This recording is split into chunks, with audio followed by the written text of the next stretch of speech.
Hello and welcome everyone, I'm Madals and today I have got game number 1 of a best of 1. It's a ladder game going down on Belshire and it's a bit of Protoss up against Zerg. Now spawning in the top left hand position as the red Protoss player, it is an unknown barcode player who is GM.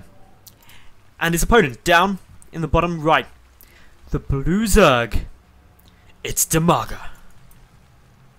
Everyone likes a bit of Dimaga. Dimaga's an awesome guy.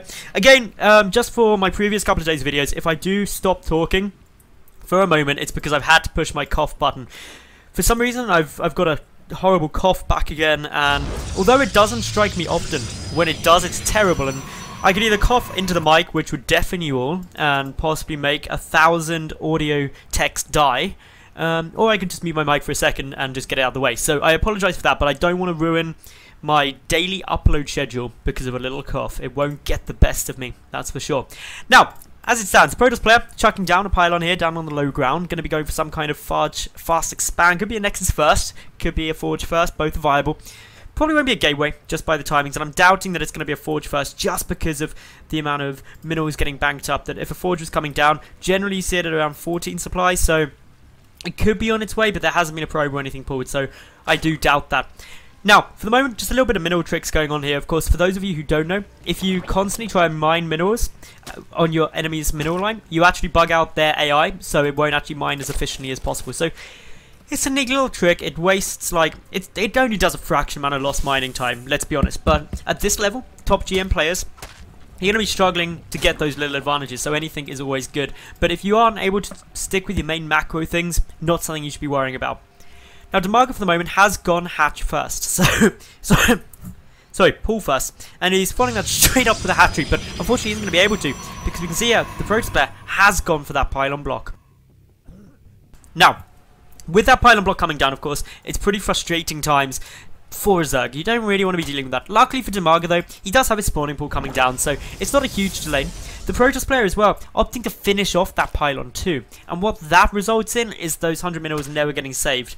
Interestingly, the Forge did come down before the Nexus actually. We can see they're 33 seconds through, meanwhile 16. So that was just an interesting timing of that. Potentially was going to look to go for a little bit of cannon pressure if needed, but for now, just putting out, since the third base has been constructed, Dimaga, of course, getting the scouting information, knows about the Forge, and therefore has already got some lings out, and is just going to be very careful with those to make sure that his third base doesn't get cannoned at any point. But already, 100 minerals are going to be down the pan for the Protoss player, also adding as a small supply block, and it's not actually that small. 15 more seconds without probe production is going to be very frustrating. It's not going to be too much of an issue because obviously that probe is just finishing up now, so it's only actually resulting in a couple of seconds delay, but still, it's a couple of seconds you don't ultimately want to have. Dimaga, he started up his natural base, so he's gone pull, hatch, very normal, up against this Forge fast expansion star. We can see it's 4 minutes 20, and this was started 30 seconds ago. So the third base actually came down earlier than you would usually want up against the Forge first. This is more of a build against a Nexus opening, and that's all good because Dimaga, he's got great vision with this Overlord. He can see nothing is being researched from that gateway or constructed from the gateway yet, and therefore should feel pretty confident that nothing bad's going to happen to him. He's also scouted out the probe out on the map. That's a massive win for Dimaga because he's now able to force back any proxy pylons and really negate the threat of any additional damage coming through, or really just any warp-ins later on, as long as he keeps that probe away. So everything really going well for Dimaga at the moment, but also for the Protoss player, things are going comfortably. There isn't anything bad happening aside from that 100 minerals lost earlier on, but it's not the end of the world. Dimaga, he's busy getting down his first Vespian gas, should be starting up speed relatively soon once he hits that 100 Vespian. Most players opt to get speed down first before Alert, it's just a safer way to go. Now, Stargate is of course coming here. So this could be for Oracles, could be for Phoenix, both viable. Voidways, even plausible. Judging from this positioning, I'm expecting to see an Oracle. I don't know why, I just get that gut feeling that that's what's going to be coming out. 2 additional gases getting taken, that's seen now by Dimaga, so he's just really on top of things in terms of scouting. And he is keeping that gas income flowing, even though he has got speed already started. That's going to give him a nice timing on the lair, which is obviously very important, especially if there was a Stargate coming out, because you want those Hydralisks. And regardless, Ling Hydra is great until there's Colossi or Storms out. pretty much. It's so powerful, it does such high DPS against Gateway units and Immortals and Stargate units that it's just a go-to build, and you don't even necessarily need the Roaches early on unless you see a specific reason to get that. Now, interestingly, a Phoenix is going to be making the way out here, so not the Oracles that I was expecting. The Overlord just comes with a little peek in, doesn't actually see yet though that the Stargate's done, but of course with this Phoenix coming through is going to reveal it. Small supply block for the Protoss player there, but nothing too disastrous. We've also got a Zealot and a Stalker trying to poke in as a third, but Zerglings going to try and shut this down. Getting the Stalker would be a big win. The Mothership Core isn't with the army, and this is more than enough Zerglings to deal with this. Will get taken out, and that's a good little clean up there for Dimaga, who's sitting at 48 drones. Did just lose an Overlord, but he's still quite happy. His lair timing though is the big thing. Notice it's already 2/3 done. He's adding on these additional gases, all of them, 6 gases on their way out now, and that's going to give him a lot of production once he's got that lair done. Could be for Mutas, could be for Hydras, both are viable options, but he's got to be cautious about the Colossi that are soon to be coming out. He hasn't scouted them yet, and the Phoenix are doing a good job of hiding them from his vision.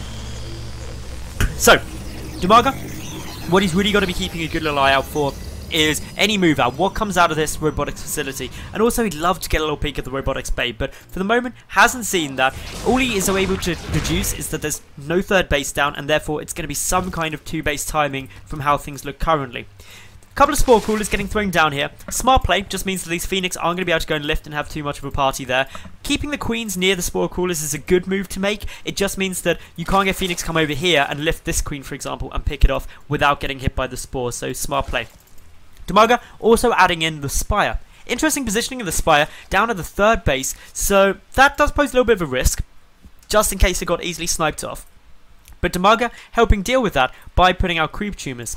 Now the reason this Spire is interesting is because there's already Phoenix down, and Dimaga knows about those. Phoenix, pretty much the counter to Mutalisk. They can kite them all day, all night, very easily. So generally having some Phoenix out deter Mutalisk play, but there's only been 2. The production hasn't been continued, and therefore Dimaga may be thinking, I can catch my opponent off guard here. The Zerglings trying to get a good little look at what's coming out. Haven't yet seen this Colossus because it's rallied back into the natural base, which could cause a bit of problems. But Dimaga still expanding out. Even though he hasn't seen a third and he has been checking frequently, he's just making sure that he's playing things nice and cautious. No, the Spire still hasn't been seen. The Phoenix are running around everywhere else to try and get a bit of vision, but actually don't see any of the key tech structures like the Hydra Den, Roach One, or Spire. But that's fine for Protoss because he's getting down. Extended Thermal Lance. His second Colossus is about to pop, plus a Warp Prism behind it means that this is going to be a very powerful timing push as long as it gets in and doesn't get scouted. But with Corruptors already coming down now, this isn't going to be Mutas. This is going to be able to help deal with these Colossi. So Dimaga just immediately assuming there's going to be some Colossi coming out and just preparing for that. This wouldn't be too good if it was up against an Immortal Sentry play, but instead he's just assuming that it's going to be for those Colossi. So, pressure is going to be coming in, but is it going to be able to do enough? The Zerglings do now see those Colossi, and the repositioning dance will commence.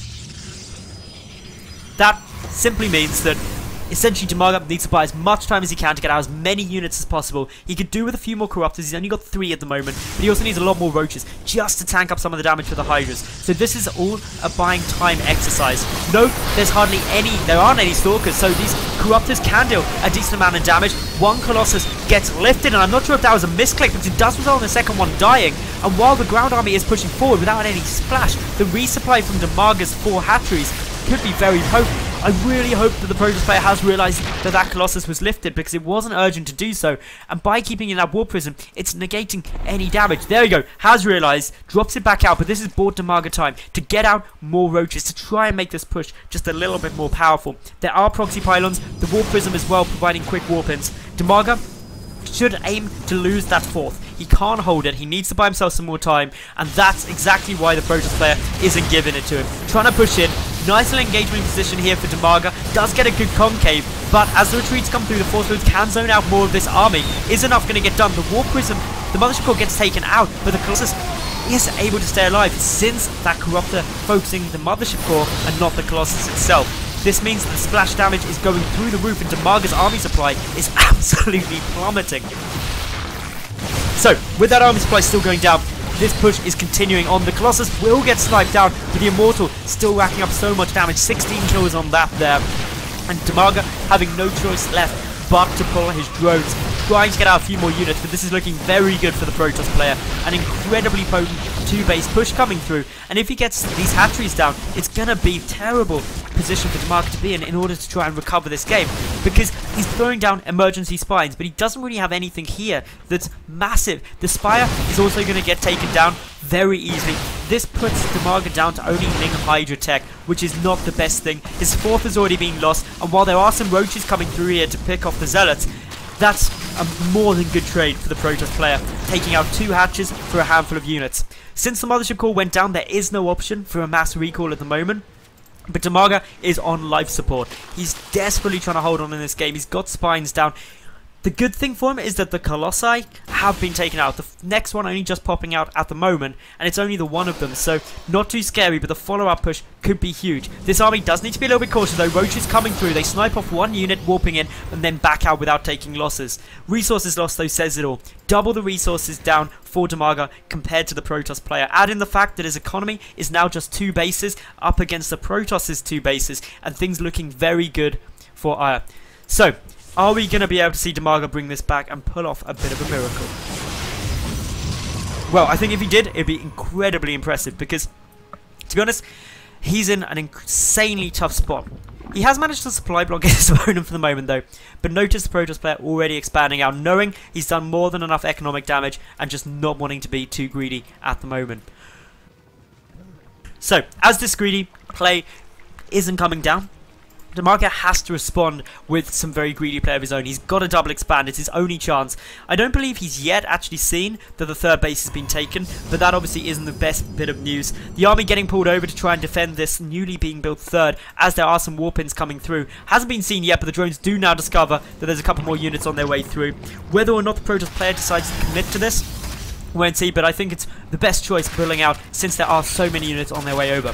So Dimaga actually doing a great job of stabilizing the supply currently, sitting at around 150 supply each. But with this 3rd coming down, that's a massive target, and obviously with the Colossi production continuing, this army gets more and more scary, and the Roach Hydra Ling force isn't going to be able to defend alone. So, sorry for keep muting, my cough is absolutely killing me. So, yeah, this game is starting to look quite interesting by the fact that Dimaga is managing to hold off, but he really is by the skin of his teeth. He's got a lot of army supply. His drone count is only at 53. Does pick off the War Prism, which is a nice little snipe, but now in comes a lot of Colossi. The Spine Crawler's not down yet. They probably won't be able to burrow up in time. And really the big thing is if this hatchery gets taken down, it would be absolutely huge. So the Spine Crawlers trying to back away. Those force fields are very nice though in terms of slowing this army, but they don't stack a lot of it.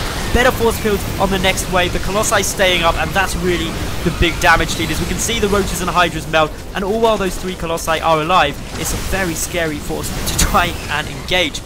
But Dimaga still managing to hold, burrowing the Spine Crawlers around the back of the hatchery, doing a good job. But remember, there's a 3-base Protoss now, putting out a lot of production very quickly. There's also Storm on its way. Now Storm is a massive upgrade here because the Hydras will absolutely melt to it. There's also a big commitment by Dimaga to get some Corruptors out to try to help defend against those Colossi. But I just don't know if it's going to be enough. So, with all of this coming through, we've got to see a good little attempt coming down from Dimaga to really secure up all of these bases and keep them up. And by expanding over to the right with this 3rd and his 4th down in the 3rd position, well, that just means that he's got to keep his army on both sides of the map simultaneously. Defending against these little warpins can be so frustrating to do. Dimaga though, doing an ace job of it currently, but he's now down by 9 worker supply.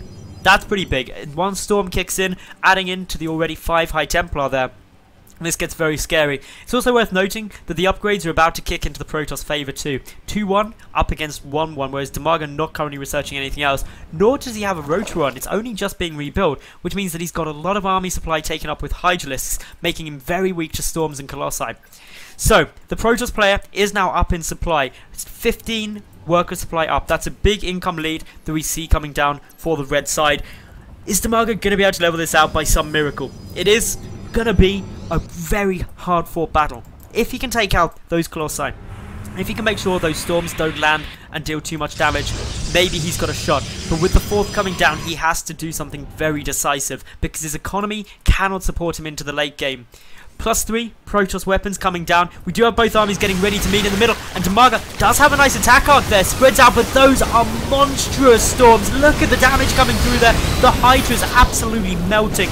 And with that, a lot of the force goes down. But on the plus side, the Corruptor is doing a great bit of work up against those Colossi. Able to knock out 2 of them very quickly. The ground army has been decimated. The final Colossus will fall. The High Templar out of energy, but all of the Hydralisks have been taken out. Dimaga now down to under, well, exactly 100 supply compared to 141. Big waves of Warpins going to be coming through, and we're going to see a mighty push. Nope, the main army coming down to the left-hand base, whereas a small Zeta Warping coming down to the right. Yes, there are Spine Crawlers, but these are 2-1 Zealots. They can tank up a good amount of the damage. With charge, they can start tearing through them very quickly. And if the army comes to defend up here, well, the 4th base gets taken out. And add in the fact that the Protoss 4th is nearly finished, it's looking very, very solid. Dimaga trying to defend over to the right. He's got a handful of units here. Are we going to see a big push? Well, Storms are now ready once again. If this hatchery falls, Dimaga is in a huge amount of problems. And as we can see, he is going to lose this hatchery. Does not have enough units to defend it. And therefore, the Storms, the follow-on, massive. But there are no Colossi. Once those Storms have been used, there suddenly isn't much more splash. Is there going to be enough ground units for Dimaga to defend this? Not looking too helpful. With Zealots attacking, his only other expansion is looking pretty dire for the Zerg. And the Protoss player pushing through. GGG is called, and well, the Protoss Barcode player is going to take the game. So, if you like that cast, make sure you like the video, leave a cool comment, and of course subscribe. I get new games up daily, so I'll catch you all tomorrow for yet another new StarCraft game. Bye for now.